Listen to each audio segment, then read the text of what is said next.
not many Americans are paying attention to what is happening around the world. It seems like our national mood is largely inward.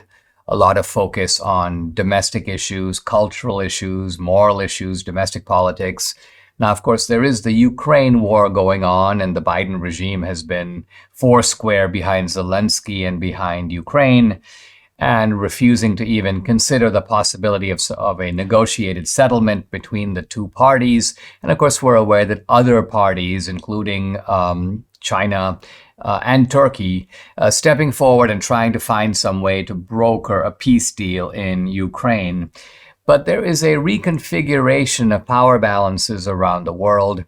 And this is worth paying attention to because it has very long-term consequences. By and large, what seems to be happening now is not good for us, not good for the United States as a country. Why? Because after the Cold War, it seems that the United States had, the world was at our doorstep. And the Soviets had basically imploded. There was no superpower rival. The United States was a unipolar power. It had a defense mechanism, a defense budget, a defense operation that rivaled like the next 7 countries all put together, so no one could pose a real military threat.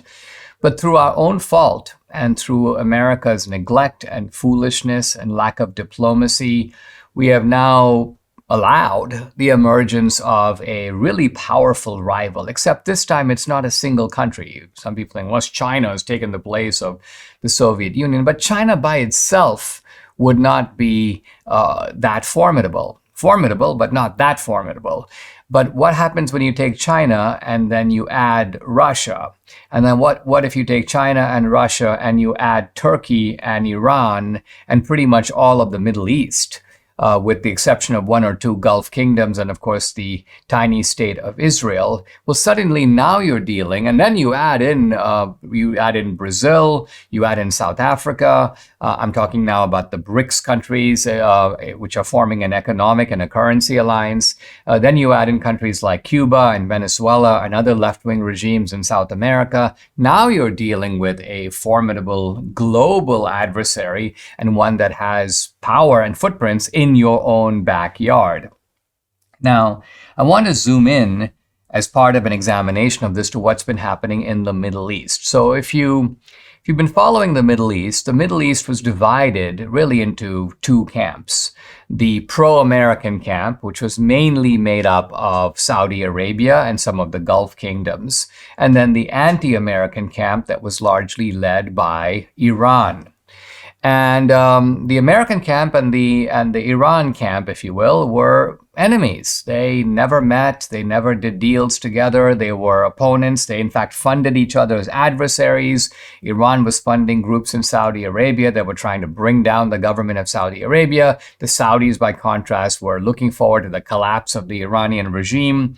And then you have other countries like Syria, which were also part of this kind of volatile clash of regimes in the region. So, for example, Syria and Saudi Arabia were enemies, were deadly enemies. And the idea that those 2 governments would meet together, would sort of create a warm embrace, was almost unthinkable 5 or 10 years ago. But now things have changed. We just had in Riyadh the Arab Summit. Now, interestingly, Zelensky was at the Arab Summit. He was there to make an appeal for Ukraine. But also at the Arab Summit were all these once fighting regimes. And it was very notable that Mohammed bin Sultan, the crown prince of Saudi Arabia, steps forward and does a very public and symbolic hug to a beaming Assad. Who's Assad? The dictator of Syria. There's been a Syrian civil war. The Saudis were actually funding the opponents of Assad in that war, and yet here they are like old friends. What this really means is that Saudi Arabia is pulling away from the United States. And I've said before, the reason for this is that the Biden regime has been treating the Saudis as murderers, the Saudis as sort of a murderous regime. And needless to say, when someone calls you a murderer, you're not all that well disposed to the person making that accusation. And you go basically screw you, to heck with you, I'll find other friends and allies. And that's exactly what Mohammed bin Sultan is doing. Now, this is not to say that it's all friends and roses and champagne toasts, because there's an interesting rivalry between Bashar Assad in Syria and Turkey. And so part of what's going on here is that Assad is trying to make friends in the Middle East, his own neighborhood, so to speak. He says to keep out the influence of Turkey. So he made this rather interesting statement.